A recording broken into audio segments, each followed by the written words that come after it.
Tantor Audio, a division of Recorded Books, presents Potatoes, Not Prozac, revised and updated, Simple Solutions for Sugar Addiction by Kathleen Desmaisons.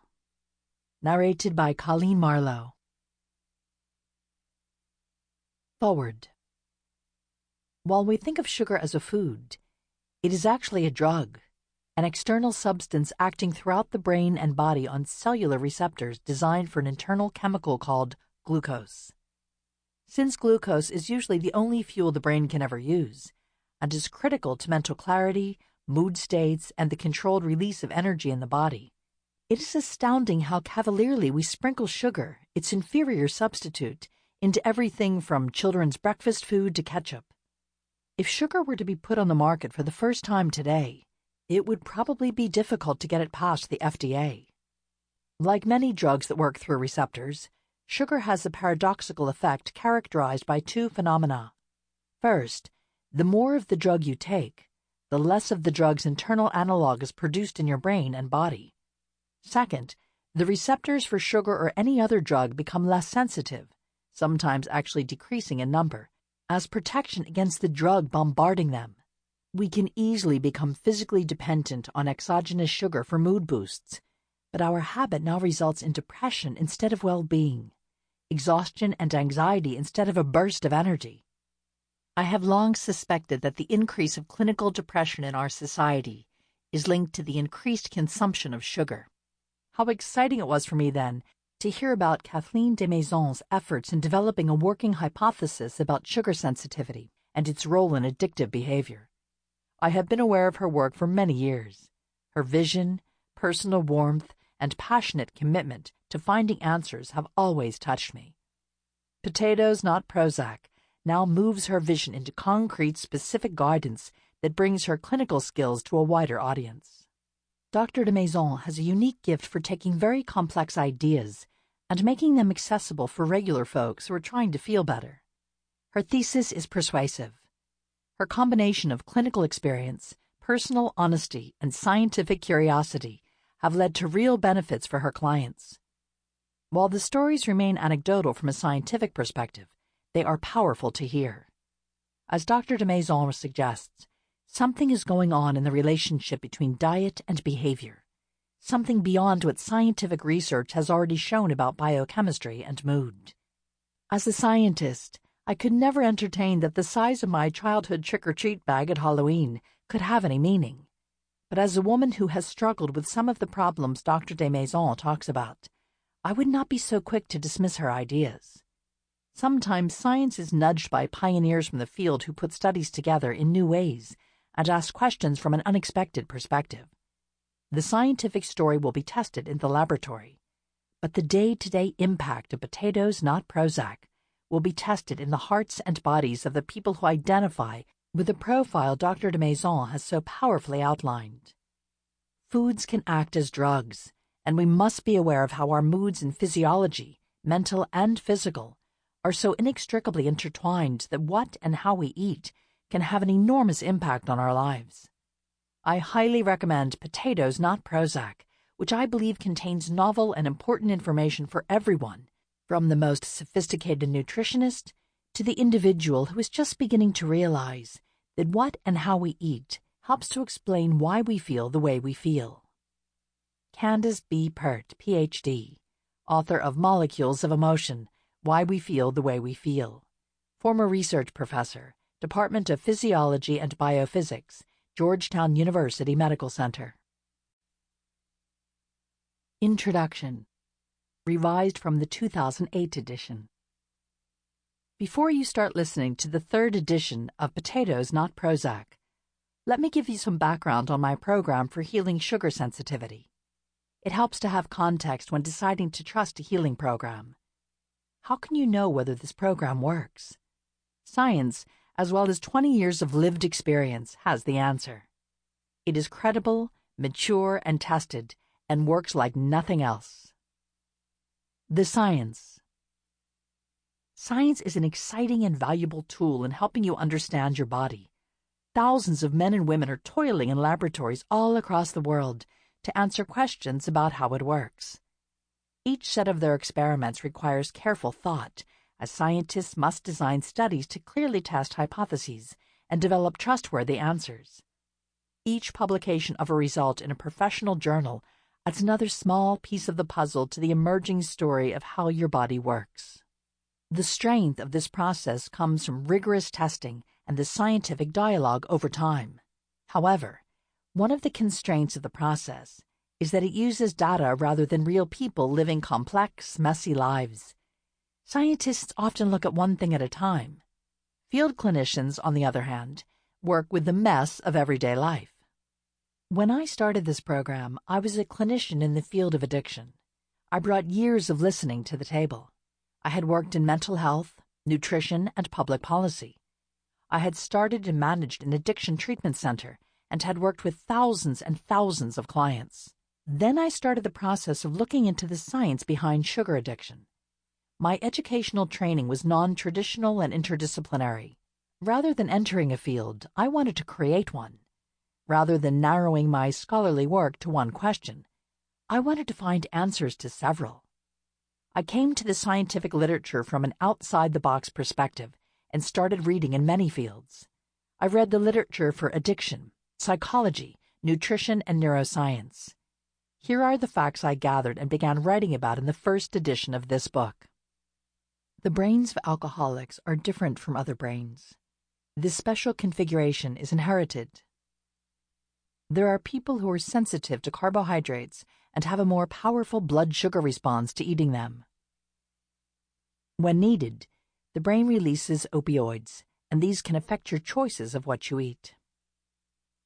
Sugar acts like an opioid drug, like morphine and heroin, in the brain. The kinds of food you eat and the timing of your eating can affect your mood.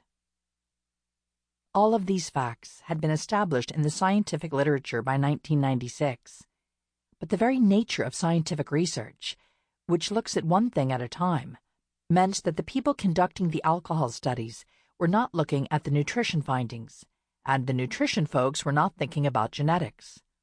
No one had made the leap to sugar as the gateway drug for other addictive substances.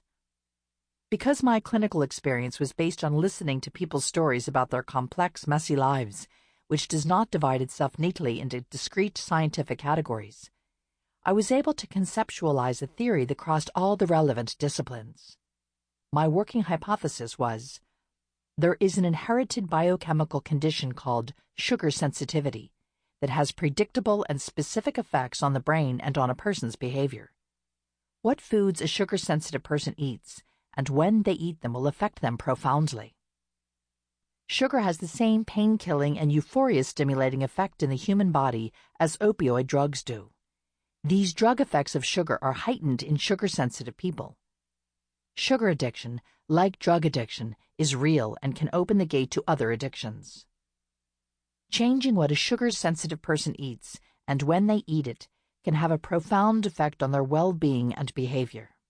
Using this working model, I wrote Potatoes, Not Prozac, which, despite the title, was really about treating sugar addiction and healing sugar sensitivity. Since the first edition of the book's publication in 1998, a lot has changed. Science continued asking questions and finding answers.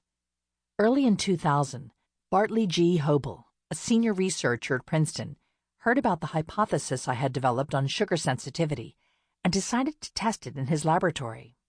In 2002, Hobel's undergraduate student, Carlo Coleen, published a paper confirming sugar addiction in rats. It was titled, Evidence that Intermittent Excessive Sugar Intake Causes Endogenous Opioid Dependence. The following year, Nicole Lavina, one of Hobel's graduate students, began her career in looking at sugar addiction. She has since published more than 70 articles on the subject and is on the forefront of asking key questions about nutritional neuroscience. The studies continued.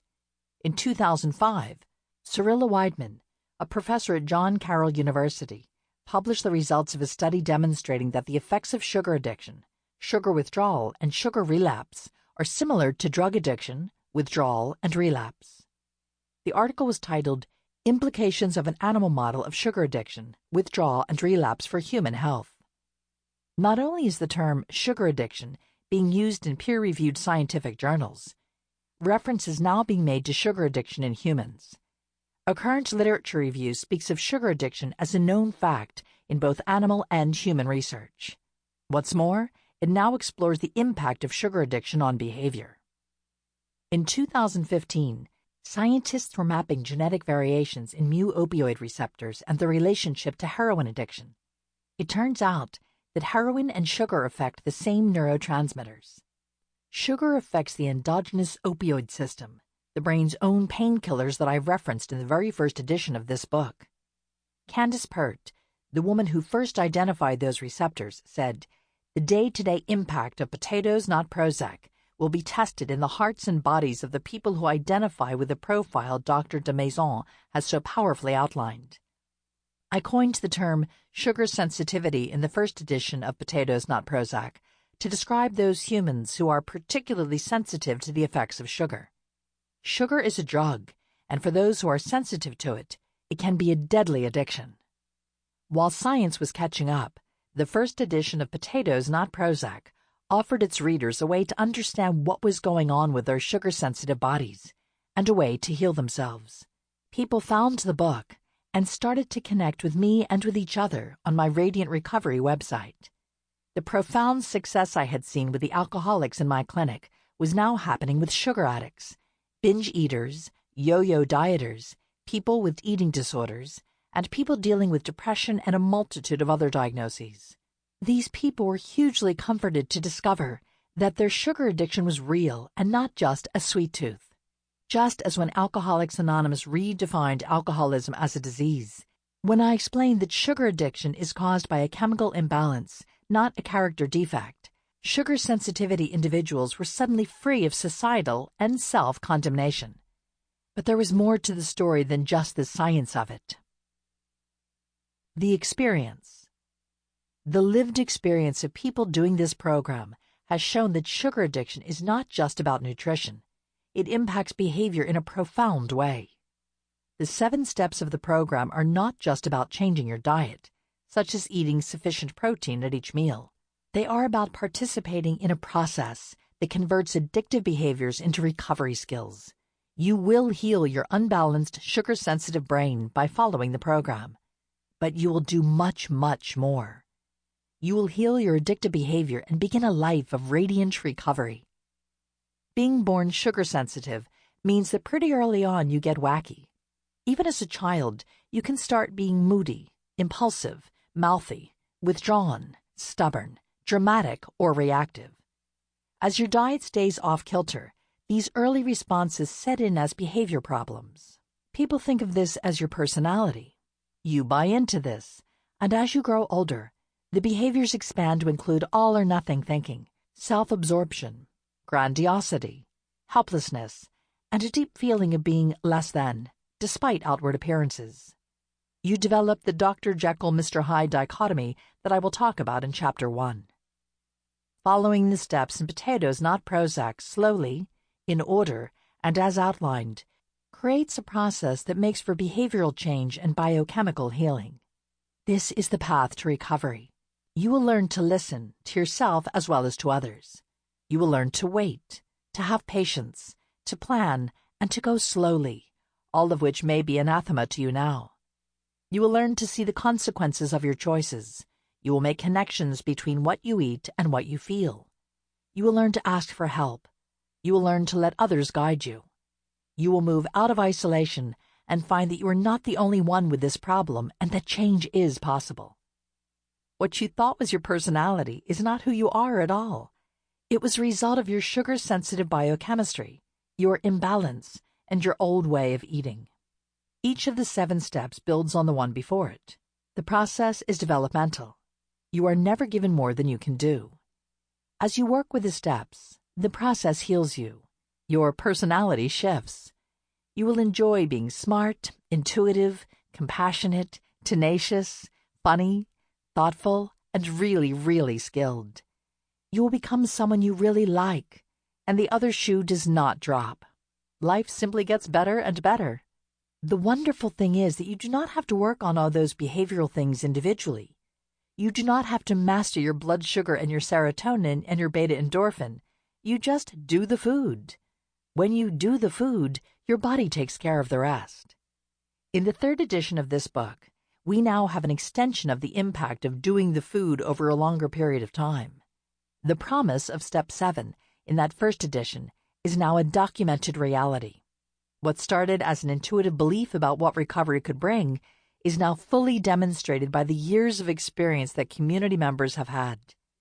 They did the food, and they stuck around and kept talking about how it changed their lives. Originally, we defined Step 7 as creating a new life. We've learned that the developmental trajectory keeps expanding. We healed old and deep shame, and we healed old wounding and trauma. We learned to live in joy. We learned to play. What we thought of as our deepest flaw, our uncontrolled sugar addiction, became the inspiration to lead from our strengths. There is a part of you that has sensed this truth all along. It is why you respond so deeply to the content of the books I write. This new edition of Potatoes Not Prozac is more specific in its recommendations, and it has been expanded to reflect another 10 years of experience with sugar-sensitive people doing the food and following the program. We are no longer blazing a new trail. We are on a clearly marked path to success. Chapter 1. Dr. Jekyll and Mr. Hyde. Are you aware of yourself, smart, and sensitive to others' feelings? Are you committed to your own personal growth? Do you care about things deeply? Do your friends value you and respect your opinion? Are you successful in your work? Are you usually confident and hopeful about your future? But do you sometimes feel your confidence slip away, leaving you in self-doubt and despair? Does it seem crazy that you can be so clear one day and so desperate the next? Worse, you may drop from the heights to the depths in the same day, almost as if there were another person inside of you. You hate to admit it, but you can be moody and impulsive. You want to get things done, but your attention drifts. You lose energy and get tired. You crave sugar and turn to sweets and snack foods to get yourself going again. Sometimes you eat compulsively. You put on weight. You seem to have no self-discipline. You often feel depressed and overwhelmed. You may have consulted your doctor. You may have gotten counseling from your pastor or a psychotherapist. You may have been put on Prozac or one of the other antidepressants. Maybe things got a little better for a while. But something is still wrong. Your life is still not the way you want it to be, and you can't seem to find an answer that works. If this description fits you, you may be sugar sensitive. Your body chemistry may respond to sugars and certain carbohydrates, such as bread, crackers, cereal, and pasta, differently than other people's bodies do. This biochemical difference can have a huge effect on your moods and your behavior. How you feel is physiologically linked to what you eat and when you eat it. Listen to Emily's story. I was overweight, depressed, and exhausted all the time. I had a lot to be grateful for in my life, but something was wrong. Why didn't I feel better about myself? Why was my battle with those extra 20 pounds so hopeless? Why didn't I have the energy to do more in life? I was so discouraged. I drank several cups of coffee a day, snacked on gummy bears, and ate healthy foods like pasta, vegetables, and fruits. I avoided fats and high-calorie desserts. Sometimes I grazed throughout the day. Sometimes I'd skip meals and eat only once a day. Although I had tried lots of diets, I always regained the weight I lost. I would start an exercise program, stick to it for a few weeks, then go off my diet and stop exercising. I was still overweight and hating it. I felt like a failure in this part of my life, and I was ashamed of it. Often I couldn't sleep and I was plagued by anxious feelings. Sometimes my heart would start racing for no reason. I had sudden outbursts of crying or anger. I tried therapy, figuring I was just not right, but it wasn't enough. So I went to my doctor and told her my long list of problems. She looked concerned and ordered a series of exams. I, too, was concerned. Maybe I was starting menopause early. I even worried I might have a brain tumor. A week later, my doctor called. I have good news and bad news, she told me.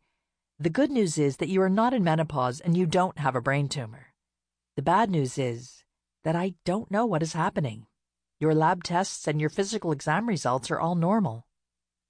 Frustrated and depressed, Emily came into my private practice in addictive nutrition. She told me she was a recovering alcoholic with 9 years of successful sobriety and had heard that I was using nutrition to help people with her symptoms.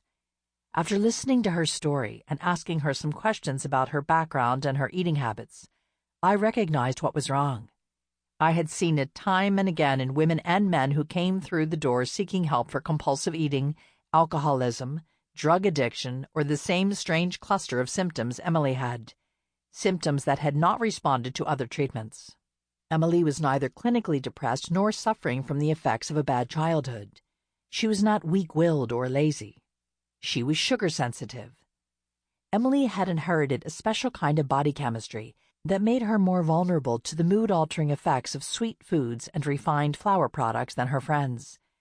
She was caught in a vicious cycle of emotional highs and lows controlled by her blood sugar levels and her brain chemistry. Emily's body responded to sugar as if it were a drug. Sugar sensitivity. Sugar sensitivity turns a person into Dr. Jekyll and Mr. Hyde. It's like having two different people live in your body. From one moment to the next, your fine sensitivity and openness turn into moodiness and irritability. Your confidence and creativity dry up, only to be replaced by low self-esteem and hopelessness. Your vision for the future dissipates into the frustration born of not following through. This emotional ping-pong remains inexplicable without an understanding of sugar sensitivity. Like Emily, millions of people who have inherited sugar-sensitive bodies are caught in the pain of not understanding a problem that controls their lives. Sugar-sensitive people seem to know instinctively that something is wrong, but cannot make sense of what it is. Do you feel this way? If so, your intuition may be right on target. If you are sugar-sensitive, you are not inherently weak-willed or without self-discipline. Your behavior reflects a skewed body chemistry that you have tried to correct unconsciously by self-medicating with sugars and simple carbohydrates. Your sugar sensitivity is a problem you inherited. You did not create this dilemma. It is not your fault. What's more, it is a problem that can be solved. I have an answer that you have been seeking for a long time. Clear and simple, the solution to sugar sensitivity makes perfect sense. As you begin to understand how your blood sugar levels and brain chemicals work, and how they interact, you will start to appreciate the power of your own body. Instead of being driven by your body chemistry, you will begin to chart your own life. You will find a straightforward explanation for the behavior you have struggled with for so long, and a straightforward solution based on giving your body the kinds of foods it needs to keep your emotions in balance and your life in forward gear. This book tells the story of sugar sensitivity and how to find the radiance that comes with having your biochemistry in balance and at your service. Naming the problem. The story of sugar sensitivity comes out of my own personal history and my work with thousands of clients in addiction treatment. After a long career in public health, I started an addiction treatment center in 1998. I wanted to make a difference in people's lives. The typical recovery rate for alcoholism was, and is, dismally low. People who had treatment relapsed, and they relapsed again, and again, and again. Although addiction experts had tried many alternatives, the picture remained pretty grim. A 25% success rate was considered good. But accepting the fact that I would not be able to help 3 out of every 4 people who came into my clinic was out of the question for me. I knew there had to be a better way, and I set out to find it. My determination to beat the odds comes out of my personal history. When I was 16, my father died of alcoholism at the age of 51. He was a brilliant, sensitive man who couldn't find his way out of the bottle. They say he loved to party as a young man. By the time he reached middle age, he was drinking a 1/5 of vodka every day. My father stayed sober for 1 year, the year I turned 11. He was a career officer in the Air Force, and his superiors had threatened to discharge him from the service if he didn't stop drinking. He went into detox and rehabilitation for the first and only time. I remember that year well. With my father sober, Life was so much better for all of us. Everything I had secretly dreamed of was happening, and we finally lived like a normal family. 1 year later, despite being sober, my father was discharged from the Air Force for alcoholism. Past job evaluations had followed him, and the Air Force did not recognize, or perhaps did not believe, his commitment to sobriety. In losing his job, my father's lifeline was cut. His sobriety and our family's newfound stability careened rapidly downhill. 5 years later, he was dead. It took me 25 years to grieve the loss of my father. At the time, I felt only relief that I no longer had to be ashamed of his drinking. All I wanted then was a normal teenage life. After Dad's death, we all colluded in creating a family myth that my father had died suddenly of pancreatitis. In reality, he had been dying of alcoholism for 5 years, but not one of us ever talked about it. We just carried on, folding our wounds into the tapestry of our lives, each trying to make sense of the tragedy alone. Don't tell, don't feel, don't share. My history has shaped me deeply. Because of my father's alcoholic behavior, I learned to pay close attention to the interpersonal dynamics around me. I learned to immediately read the emotional temperature of almost any situation. I learned to grow up early, become a high achiever, be the hero in my family. Most of all, I learned the inviolable rules of an alcoholic family. What you see isn't really happening. Everything is fine, even though you feel something else. Don't tell, don't feel, don't share. I learned to live in dissonance. I kept confronting the discrepancy between what the folks around me said was true and what I experienced in my body and in my heart. I challenged my mother about the lies in our family life. I challenged my religious teachers about the difference between what the church said and how people acted. I constantly asked questions about the gap between the ideal and the real. I studied everything I could in my effort to find a solution to the dilemma of this discrepancy. I wanted to live what I believed, and I wanted the world to do the same. At 19, still dreaming of the perfect family, I married and had 3 babies in rapid succession. But the gap between my ideal life and my real life still loomed large. Although smart and successful both in school and as a new parent, I was subject to extreme mood swings and sudden drops in energy. Sometimes I was filled with self-confidence and felt clear and focused. At other times, I would drift into a sort of la-la land and forget to buy milk for the children. My husband thought he'd married Dr. Jekyll and ended up getting Ms. Hyde, too. He wondered how my behavior could change so quickly. As for me, I didn't really notice my own behavior. I was well trained to overlook dysfunction, including my own. My marriage stopped working when my youngest child was 6 months old. Neither my young husband nor I understood how to make a relationship work, and neither of us knew how to ask for help. So divorce seemed like the logical option. Single again, I returned to college, worked full-time, and threw myself into the task of raising my children. In the evening, after I put everyone to bed, I sat on the couch with a rum and coke and popcorn, reading philosophy and folding laundry. When I was 26, I came down with mononucleosis, which damaged my liver. Because my liver was impaired, alcohol made me sick, and I stopped drinking. It was a straightforward decision, but it probably saved my life. As with most children of alcoholics, I was a sitting duck for alcoholism. My body chemistry was primed to need alcohol. However, had I kept drinking, I would have gone from using it for solace to dependence to alcoholism. Turning to sugar for solace. But abstinence from alcohol nudged me into a different path of addiction. The biochemistry of my brain and my low tolerance for pain continued even without the alcohol. It just oozed to other places.